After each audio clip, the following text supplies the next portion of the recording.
Hello everybody, and welcome to Land of the Vikings. This is a brand new early access city builder strategy game published by Iceberg Interactive. And it delivers things in a completely different way from what I've seen many others do. I'm pretty excited about it. Of course, it presents a quaint city building life, as you can see, building my village filled with Vikings, trying to get towards my goals. However, it throws some interesting challenges in the way, like these natural disasters, for example. Or, of course, managing an intricate social world where villagers live real lives, gathering and managing resources through the changing seasons and the challenges that Land of the Vikings throws at us.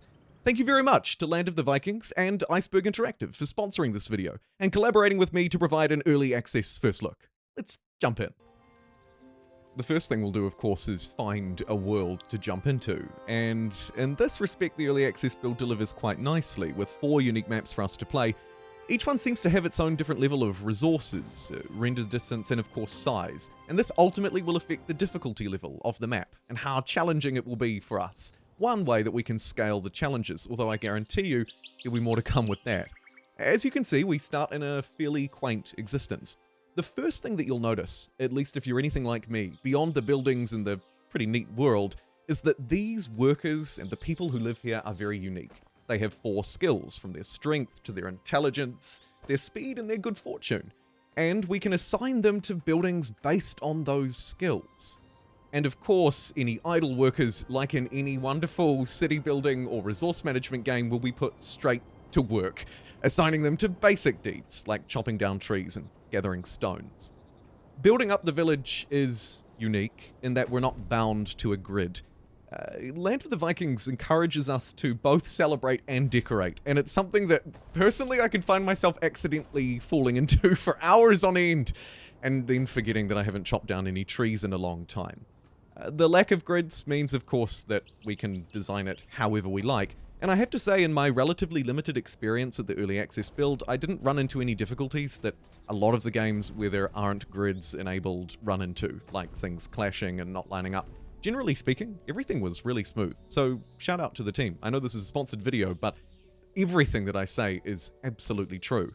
Here's me delving into the details around those decorations. They're kind of icing on the cake to the city building system.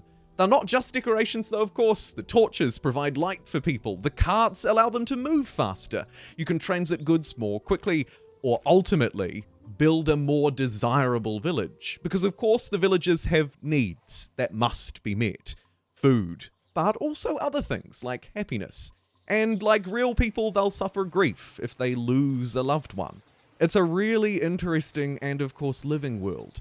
Not just with a day and night cycle that brings those decorations and buildings in to help sort of provide a more complete look, but it also has seasonality. We'll touch on that in a little bit. The tech tree in the game is also really unique. It uses essentially a kind of bonus or fame points to allow us to unlock different buildings to produce. Of course, we move through, we get more advanced buildings to get different goods and activities. But also the tree branches out horizontally, where you can unlock improvements like happiness, productivity, or specific improvements related to the thing that you've just unlocked. The Tree of Life was something that really stood out to me as a piece of significance.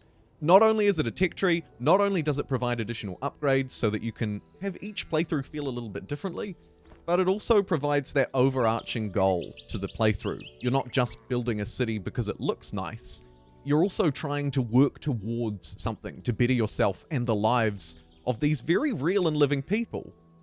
And aside from their 4 skills and many different characteristics, they also present some more overarching challenges. The game presents it through these events. It can be social or political problems, like refugees turning up and living in tents, what to do with them, or more generically, it can be just what to do when villagers arrive, how to respond to different in-game circumstances. Generally, it's tied to the fame-based system and the happiness system as well, but I've encountered a whole load of different ones. Of course, as I assign these people to different jobs, as I start to build up my wonderful village, I started to realize just the scale of the resources in this game. It started off with simple things like log and timber, and then when I went to look at the detail as more newcomers were arriving and winter was coming, I realized we were missing out on a whole load of things, from beer to vegetables to fish, clothes, coal, even firewood I was short of. A quick fix managed to provide enough lumber to get me through my first winter. although future ones provided more challenges as I went through. The interesting thing about Land of the Vikings and its approach to survivability is that it gives us a whole load of different ways to do it, yet they're all fairly accessible. Here you can see one of my workers slaughtering a goat. That's because during the wintertime, of course, we can't harvest our usual crops. I can't plant my fields. So instead I'm shifting my focus towards building up more houses for my poor homeless population and focusing more on our livestock and things that we can actually do during the wintertime. It's that shifting of the seasons, not just the days, that helps to interact with the needs of the people and provide an interesting world where I felt like the pacing was just right as well. Give or take, of course, around the edges. I did, of course, have to come back to the fields to plant or harvest them, and my timing mattered there as well. My point here is that the overall feel of the world, I think, is in that sweet Goldilocks zone, where it's just about right. I had enough things to do to keep me busy, interested and active in the world. The changing of the seasons felt timed just so that I was able to move through the game and have fun while doing it. I like the approach to the speed and resource management a lot in Land of the Vikings, and I find it's paced just right, for me at least. And then you begin to grow. You start to realize that your village's skills really matter. You do need people with quick, fast feet as you expand out, and you need some strong people to cut the stone. This impacts your efficiency. It's not just a face value thing. So if you really want to get into the detail here, you can. Moreover, the people also have characteristics, 20-some characteristics, meaning that some villagers will get along well with others, while some will prefer to work in isolation. All sorts of characteristics can play out behind the scenes, and if you want to get into the detail, you can, but if you don't want to, I also had a lot of fun just building a world. A world, as I mentioned at the start, that was filled with a few surprises. Land of the Vikings takes a really neat approach. There are 5 possible disasters in the game. They interact with the weather or the world. In this case, you're seeing me being caught off guard by an earthquake. My understanding is that there are also storms like blizzards and thunderstorms, and then other events like fog, and one that unfortunately ripped through my wooden village. You guessed it, it's a fire. And again, the game provides interesting ways for us to respond to this. We could choose to add to our village's need by sacrificing some animals to the gods. It would make them happy, but slower because they need to repair. Or we could just pay up some money and have them happy. We could ask them for help and lose some of our fame, unfortunate, or just simply do nothing. There are loads of interesting ways that this plays out in the political world, but also within your village, of course. Slower production will mean you can't get back to doing some glorious city building, like I'm doing here. Alternatively, of course, you may suffer in the wintertime as your production fails. You also have to think about those other villages and other people, because as I mentioned, this is a living world where we can trade and or raid. Our neighbors make excellent goods and resources, excellent trade partners, or alternatively, we could look to plunder them instead. It is, after all, the Viking way. I personally enjoy the city building element perhaps the most of all, though. I can't help but go back to it. Again, it's the design philosophy behind it and the changing world that it's built upon. Not only are you building on one side, fighting fires on the other, but managing resources at the same time. And if it sounds like too much, again, I have to reiterate, for me it wasn't. I found myself getting sucked into the detail. Little decorations, by the way, provide a big impact.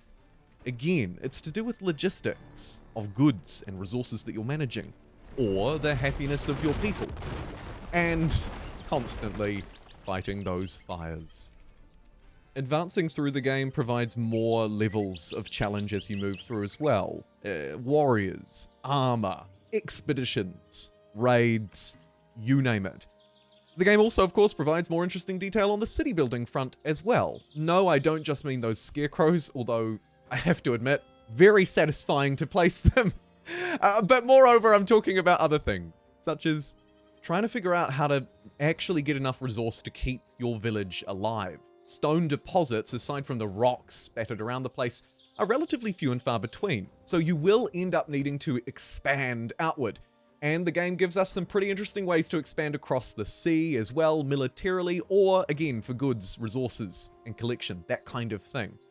expansion felt just right. The timing was good, I felt like I was making progress without having to rush through and spam out a whole load of things. It kept me interested in that living world, kept me wanting more from it, and I really appreciated that about Land of the Vikings. Generally speaking, as far as early access builds go, I didn't encounter too many problems. Aside from one or two instances where I had to click in and out of a menu where I was placing a decoration or something like that, generally speaking, and considering it isn't object or grid bound, the world was fairly seamless to build within and operate within, moreover. In summary, Land of the Vikings provides three things: survival, management, and city building. The survival is challenging enough to keep me interested, and the scalability of difficulty levels should provide longevity. The management, resource management, was a smooth and fluid system, and it interacts with the villagers really well. There's 20-some characteristics and 4 key skills play a vital role. And then finally, of course, there's that city building, and if you haven't gathered during the video, I think it's probably my favorite element. Not just the simple things like the lights and the scarecrows, but also how decorations interact with people. Some totems can even increase fertility rates and happiness, but they also provide real impacts on a living and breathing world. Thanks again to the publishers, Iceberg Interactive, for sharing an early access look at Land of the Vikings. Links below if you'd like to check it out yourself. Thanks so much for watching, everybody, and I'll see you next time.